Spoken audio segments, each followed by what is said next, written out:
Je m'appelle Alex Pierson, je suis chez Repartim depuis un peu plus de 7 ans et aujourd'hui je suis responsable marketing, communication et RSE. Repartim, c'est une entreprise qui a été créée en 1967 à Tours et qui s'occupe principalement de tout ce qui est dépannage et travaux dans la maison, dans tous les corps d'état, c'est-à-dire la plomberie, la serrurerie, l'électricité et j'en passe. Et on intervient pour 3 types de clients. On intervient pour des clients particuliers, donc vous et moi. On intervient pour des clients assurés, donc pour le compte de leurs assureurs, en cas de sinistre par exemple. Et on intervient aussi pour des clients qui sont dans des logements communs, c'est-à-dire des logements qui sont tenus par des bailleurs. Le site, il a 2 rôles. Il a une grosse partie de vitrine, notamment pour présenter notre offre et nos engagements, notamment en RSE. Et il a aussi une partie un peu plus fonctionnelle qui va permettre aux clients d'aller prendre rendez-vous, estimer des tarifs pour leur dépannage, etc. C'était surtout le moderniser, puisque c'était un vieux site vitrine où on avait très peu de facilité de navigation, je dirais. Du coup, ça a été un vrai objectif de remoderniser, de lui redonner un peu plus de facilité pour aller sur les différentes pages, les différents contenus. Et puis, ça a été aussi le changement de marque, puisque à ce moment-là, on changeait de marque. Donc, il fallait promouvoir cette nouvelle marque et donc avoir un site qui soit suffisamment bien fait pour que tout le monde s'y retrouve, que la marque s'ancre facilement dans la tête et des salariés et de nos clients. Et puis la dernière chose, c'est les fonctionnalités qu'on a ajoutées qu'on n'avait pas du tout avant. La carte de toutes nos agences qui permet d'aller naviguer un peu sur les différents départements, trouver les points où on peut intervenir nous ou nos partenaires. Et on va avoir aussi tout ce qui est prise de rendez-vous. Donc on va identifier d'abord quel est notre besoin via un petit diagnostic avec quelques questions. On va voir le tarif proposé par Repartim.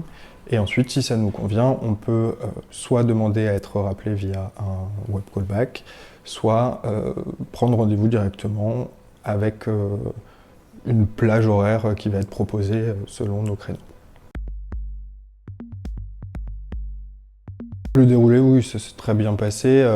Alors là où ça devait être le plus difficile, je pense, c'était pour nous de créer en même temps une identité graphique et un nouveau site. Parce que du coup, ça a été, en tout cas de côté Repartim, nous on partait un peu dans tous les sens. Il fallait, je pense aussi pour vous, un peu recadrer le débat, etc. C'était hyper intéressant, mais sinon oui, le projet il a été hyper rapide en plus.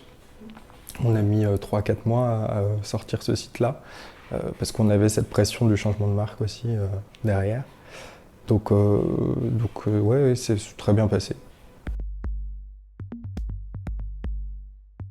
Ah oui, complètement. La refonte, que ce soit la direction, nos clients, nos salariés, tout le monde s'est vite identifié et tout le monde a fait de nombreuses éloges sur le site. Eh ben, un nouveau site pour commencer, tout beau, tout propre, et ça c'est important. Et puis pas mal de bonne humeur parce qu'en plus nous on avait des délais ultra serrés et puis je pense on est resté dans un groupe de travail qui était bonne ambiance entre guillemets, c'est-à-dire que il y avait une grosse pression mais en fait ça s'est passé comme s'il n'y en avait pas, donc c'était bien. Oui, notoriété, puisque de toute façon on repartait de zéro avec ce nouveau site. Donc oui, aujourd'hui on peut dire qu'il y a une vraie action notoriété. Et puis en termes de chiffre d'affaires, en fait on a les nouvelles fonctionnalités qui facilitent la vie du client et donc qui permettent d'aller beaucoup plus facilement prendre rendez-vous, etc. Donc forcément ça se ressent un peu sur le CA. Alors j'ai mis flexible, organisé et rapide. Bah, c'est assez facile puisque je l'ai fait. Et en gros, ce que j'ai dit, c'est qu'il pouvait y aller les yeux fermés. Ces dernières années, on axe beaucoup sur la RSE. On a une vraie envie de développer l'entreprise vers quelque chose de plus durable et c'est aussi quelque chose qui est demandé dans le marché finalement du bâtiment. On l'entend tous les jours. Et puis côté web, on va dire la digitalisation un peu plus de tout ce qui est contrat d'abonnement. C'est un projet qu'on a en tête depuis un certain temps et qu'on veut vraiment mener, d'une part parce que ça suit la RSE et d'autre part parce que ça facilitera encore le parcours client et ça c'est ce qu'on souhaite le plus.